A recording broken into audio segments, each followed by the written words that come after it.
सत चैतन्य।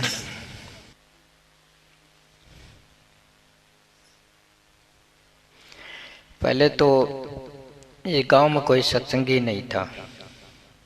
शुरू शुरू में जब मैंने सत्संग का रास्ता पकड़ा तो यहाँ कोई सत्संगी नहीं था।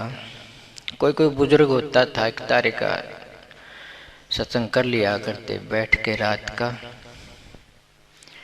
इस तरह से प्रवचन सुनाने का सत्संग नहीं होता था। ये तो मेरे को धुन चढ़ी कि कुछ जानूं, तो जानने के फिक्र में इधर उधर मैं बहुत घूमा और कुछ जाना। एक भाई ने सवाल भी किया था कि आप अपना रास्ता तो छोड़ आए, करियर खराब तो कर लिया, पढ़ाई छोड़ दी, किस्मत खराब कर ली, शादी करवाता, नौकरी पाता, परिवार होता, बड़ा अच्छा होता। तो मैंने कहा तो कोई बात नहीं, तुम सभी कर रहे हो, ये तो मुझे ये दूसरा कर लेने दो। तो उन्हें फिर एक शर्त लगा दी कि अगर परमात्मा को जान भी लो तो मेरे को जरूर बताना। अब बताने से परमात्मा का पता नहीं लगता, किसी को बता दूं वो तो जानने से पता चले। अब मैं कहूँ दिल्ली ऐसी ऐसी है, इससे आपको ज्ञान थोड़ा हो जाएगा दिल्ली का, वहाँ जाके देखोगे तभी तो होगा। तो मैंने उसे वादा किया कि हाँ ठीक है, जान लोगे तो बता दूंगा, और बता नहीं दूंगा, रास्ता बता दूंगा। लेकिन वो आदमी आज तक सत्संग में नहीं देख लिया मैंने। ये खाली बातें होती हैं, जीवा है, बिल्कुल सही जीवा है, पर मरण से तो कम नहीं है वो। क्यों, जब सत्संग नहीं सुनता तो जीना क्या है? आत्मा के साथ नहीं है तो जीना क्या है? संसार के साथ रहना तो मरने के बराबर है। पूरा का पूरा संसार के साथ रह लो आप, मरने से कम नहीं है ये। वो आदमी नहीं होता, वो प्रामाणिक आदमी नहीं होता जो केवल संसार के साथ जीवित है।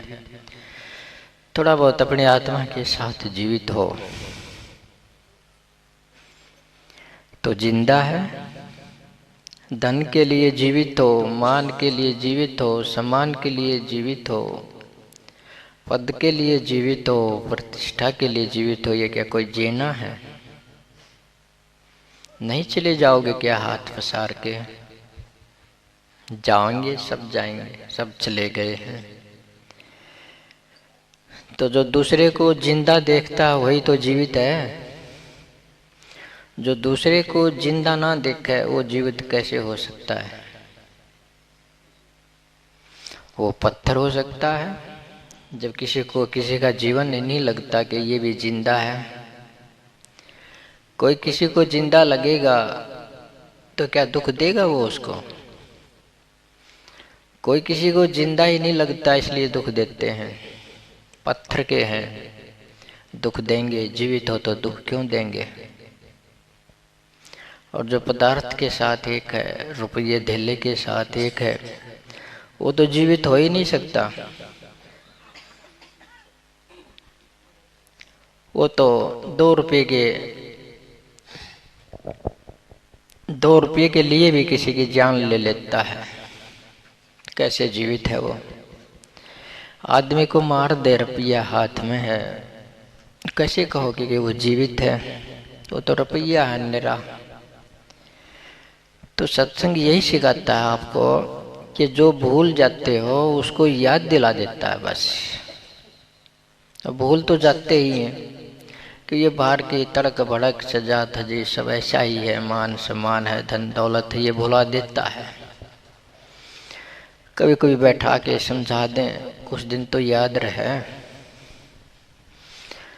तो सत्संग तो पूरा रास्ता है, ये गृहस्थी का रास्ता भी है, ये सन्यासी का रास्ता भी है, ये तपस्वी का रास्ता भी है, ये हर किसी का रास्ता है सत्संग। इससे पूरा सुधार हो जाता है। पहले तो मूल में जो सुधार होता है वो व्यक्ति है, वो खुद आदमी है। आदमी का जब सुधार हो जाएगा तो सब सुधार हो जाएगा। आपका एक एक का सुधार हो जाए तो सभी का सुधार हो जाएगा। आपका एक एक का सुधार ना हो तो किसी का भी नहीं होगा। आप सभी सुधर जाएं, एक एक आदमी तो सभी सुधर जाएंगे। एक एक आदमी ना सुधरे तो कोई भी नहीं सुधरेगा, क्योंकि समाज तो आदमियों से ही बना है। आदमी ठीक नहीं है तो समाज कैसे हो सकता है? नहीं हो सकता ना। तो सत्संग का सारा जोर है खुद के सुधार पर। हम अपना सुधार कर लें, खुद का सुधार कर लें, हमारे अंदर दोष से उनको निकाल दें तो हो गया सुधार। कोई बड़ी बात तो नहीं है। छाछ लेकर के पिछोड़ती हैं बहनें अनाज को, वो जो थोथा थोथा को उड़ा देती हैं, नागर नागर रख लेती हैं, पिछोड़ के बढ़िया बढ़िया रख लेती हैं। तो हम नहीं करते ऐसा अपने साथ। अनाज के साथ कर लेते हैं, बाहरी चीज़ों के साथ कर लेते हैं, झाड़ फूक कुछ भी कर लेते हैं, लेकिन अपने आप को सुधारने के लिए कभी अपने आप को नहीं पिछोड़ते। हम तो बल्कि उल्टा करते हैं, दोषों को तो रख लेते हैं और जो दोष नहीं होते उनको उड़ा देते हैं। कौन क्या कहेगा? दोष को रख लिया, दोषी ज्यादा है, कोई नुकसान नहीं है।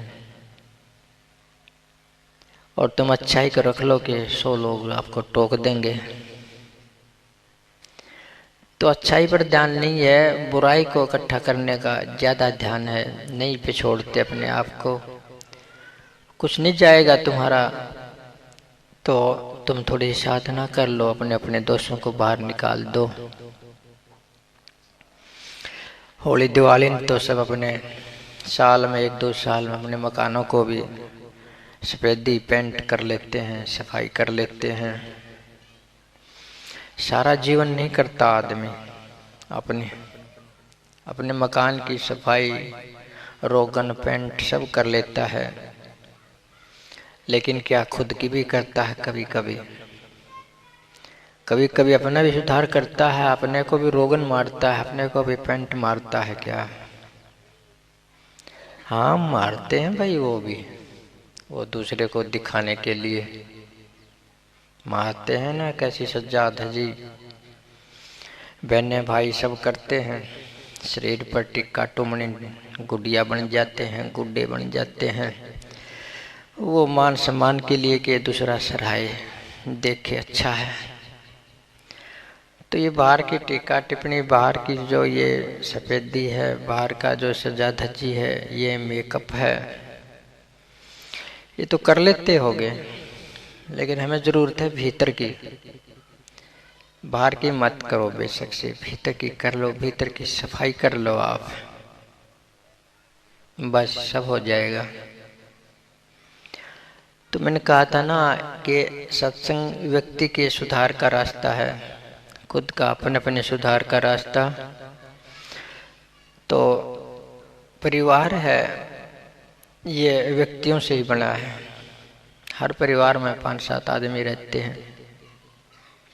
समाज भी व्यक्तियों से बना है, पूरा संसार व्यक्तियों से बना है। घर में 5-4 आदमी हैं, अगर व्यक्ति का सुधार हो जाता है, आदमी का सुधार हो जाए घर में, तो क्या वो उस घर में कोई दुख हो सकता है? क्या कोई लड़ाई, कोई झगड़ाई हो सकती है? कतई नहीं हो सकता। वो तो घर में आदमी सुधरे हुए नहीं हैं। 1-2 सुधरा हुआ है तो उससे काम कैसे चलेगा? सारे ही सुधरे हुए हों अपने अपने आप में, तो उस घर में कोई तकलीफ नहीं हो सकती। उस घर में कोई द्वेष, घृणा, स्वार्थ, अहंकार कतई नहीं हो सकता। वहाँ प्रेम से रहेंगे। तो कैसे क्या करें? पहले घर का ही सुधार चाहिए। सत्संग तो तभी सफल है। उससे पहले व्यक्ति का सुधार चाहिए, तब सफल है। व्यक्ति सुधर जाए, अपना उसका जो सुधार हो जाए, तो परिवार में भी सब ठीक हो जाए। छोटी छोटी बातों पर परिवार में झगड़े हो जाते हैं। बिल्कुल छोटी छोटी बातें, छोटी छोटी स्वार्थ की, छोटी छोटी अपने डिमांड की, छोटी छोटी अपने कपड़े लत्ते की, छोटी छोटी अपने फ़ोन की, छोटी छोटी न जाने क्या क्या अपनी ज़रूरत, क्या क्या रिजर्वेशन खड़ा कर देता है। बच्चा, माता पिता, भाई, हर एक अपनी अपनी इच्छा पूरी करना चाहता है। जब कोई हर एक अपनी अपनी इच्छा पूरा करना चाहेगा और दूसरे की इच्छा का ख्याल नहीं रखेगा, वहाँ झगड़ा नहीं होगा क्या? मैं आपकी इच्छा का ख्याल रखूं तो झगड़ा नहीं हो सकता, आप मेरी इच्छा का ख्याल रखें तो झगड़ा नहीं हो सकता। तो मैं एक दूसरे की इच्छा का, भावना का, विचार का आदर नहीं करते, इसलिए हम लड़ते हैं।